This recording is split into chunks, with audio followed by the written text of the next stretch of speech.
అసలు మన రాష్ట్రం ఎంత దయనీయ స్థితిలో ఉంది అంటే పక్క రాష్ట్రాలందరికీ అన్నిటికీ రాజధానీలు ఉన్నాయా? బెంగళూరు, చెన్నై, ముంబై అన్నిటికీ అన్నీ ఉన్నాయి. కానీ మనకేముంది? చేతిలో చిప్ ఉంది. కనీసం ఒక రాజధాని కూడా లేదు. మన బిడ్డలు ఎక్కడికి వెళ్ళాలి ఉద్యోగాల కోసం? వాళ్ళ భవిష్యత్తు ఏం కావాలి? డిగ్రీలు, పీజీలు చదివిన బిడ్డలంతా రోడ్ల మీద తిరుగుతున్నారు, లేకపోతే ఆటో డ్రైవర్లు గానో గిగ్ వర్కర్లు గానో పనిచేస్తున్నారు. ఎవరు పట్టించుకుంటున్నారు?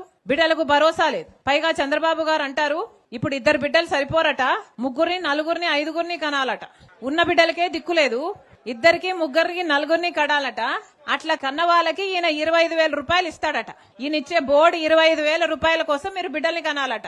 ఇప్పటికే ఆరోగ్యశ్రీకి చంద్రబాబు గారు 3,000 కోట్ల రూపాయలు బకాయిలు పెట్టారు. ఫీజు రీయింబర్స్మెంట్ కు 6,000 కోట్ల రూపాయలు బకాయిలు పెట్టారు. ఇప్పటికే కరెంటు ఛార్జీలు చంద్రబాబు గారు ముఖ్యమంత్రి అయిన తర్వాత ఈ 2 ఏళ్లలో మీ మీద 15,000 కోట్ల రూపాయలు వేశాడు. ఇదంతా సరిపోలేదు, ఇప్పుడు ఈ బిడ్డలు సరిపోరట, మళ్ళీ బిడ్డలు కనాలట, మీకు దానికి 25,000 ఇస్తారట. ఒకసారి ఆలోచన చేసుకోండి, పాలకులు ఎలా ఉన్నారో ఆలోచన చేసుకోండి.